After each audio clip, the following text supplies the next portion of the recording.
Namanya musibah atau apa sih itu emang gak ada di kalender guys. Jadi ini aku mau curhat, aku mau cerita kejadian yang aku alami di hari Kamis kemarin tanggal 12 Juni 2025. Aku kehilangan 2 HP aku guys, yang dimana HP itu satunya punya aku dan satunya tuh punya adik aku. Jadi layar HP aku itu garis-garis gitu loh guys, jadi kayaknya itu LCD-nya yang kena. Dan kebetulan adik aku itu barusan beli HP, makanya HP yang lama itu aku pinjem dulu. Jadi awalnya itu ada satu orang bapak-bapak datang ke rumah mau pesen nasi kotak gitu guys. Awalnya dia tanya-tanya masalah katalog ataupun brosur. Aku bilang belum punya. Habis itu aku tunjukin HP aku bukain Instagram aku biar dia itu lihat contoh-contoh produk yang aku jual gitu kan maksudnya. Terus bapaknya itu minta tolong aku, Mbak bisa nyalain lampu gitu. Ya aku manut aja. Habis itu disuruh ambil buku sama pulpen. Ya aku ambil, nurut aja aku pokoknya. Dan terakhirnya aku tuh disuruh pakai jilbab. Mbak minta tolong bisa pakai jilbab atau ganti baju yang lebih sopan. Ya aku nurut aja. Akhirnya aku langsung masuk ke dalam kamar buat ambil jilbab aku. Nggak ada pikiran apa-apa. Terus aku juga nggak kepikiran sama HP aku.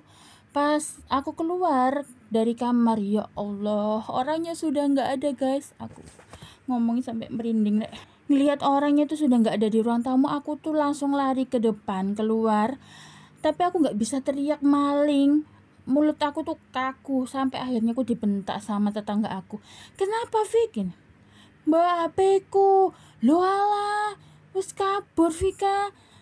Kata dia tuh, tak pikir itu masalahnya udah kelar sama kamu yang mau pesen nasi kotak. Emang awalnya tuh bapaknya tanyanya sama tetangga aku itu mau tanya-tanya soal catering, makanya diarahkan ke aku. Badanku langsung lemes guys, aku langsung nangis sejadi-jadinya. Gimana enggak HP 2 guys yang hilang, ya Allah. Pas kejadian itu tetangga aku itu kebetulan lagi di teras lagi ngobrol sama ipar aku. Terus akhirnya dia bilang, pantesan tadi tuh kok parkir motornya itu agak ke tengah gitu, abis itu ngadep jalan raya gitu. Ya mereka ya nggak ada mikir aneh-aneh, cuman kok aneh aja, cuman gitu, kok parkirnya kayak gini sih gitu. Sampai kata tetangga aku itu, coba kamu langsung bilang maling, tadi kan bisa teriak-teriak, orang sebelah sana pun bisa nyegat. Tapi ya nggak tahu ya itu namanya hipnotis atau orang Jawa bilangku gendam, atau emang dasar orangnya aja pinter banget ngalihin perhatian orang ya. Pas kejadian itu suami aku tuh nggak tahu guys, karena dia tuh masih tidur. Nah sekitar jam 11-an itu aku langsung masuk ke kamar nangis buat bangunin dia dan bilang kalau aku tuh kehilangan HP. Dia tuh langsung sampai kaget gitu guys, gimana ya orang bangun tidur terus langsung dibilangin kalau ada kemalingan, gimana nggak kaget. Terus suami aku bilang, apa ini ya namanya firasat ya, pantesan aja semalam itu nggak bisa tidur dia itu guys sampai subuh.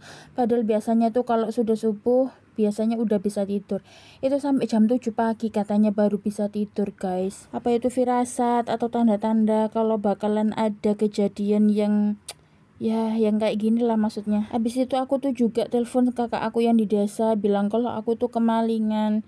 Terus kata kakak ipar aku, dia tuh juga ngerasa nggak enak kepikiran sama aku terus, cuman mau telepon itu lupa-lupa aja. Mau ditangisin kayak apa juga ya HP nggak bakalan kembali lagi. Jadi ya sudah, cuman bisa ikhlas.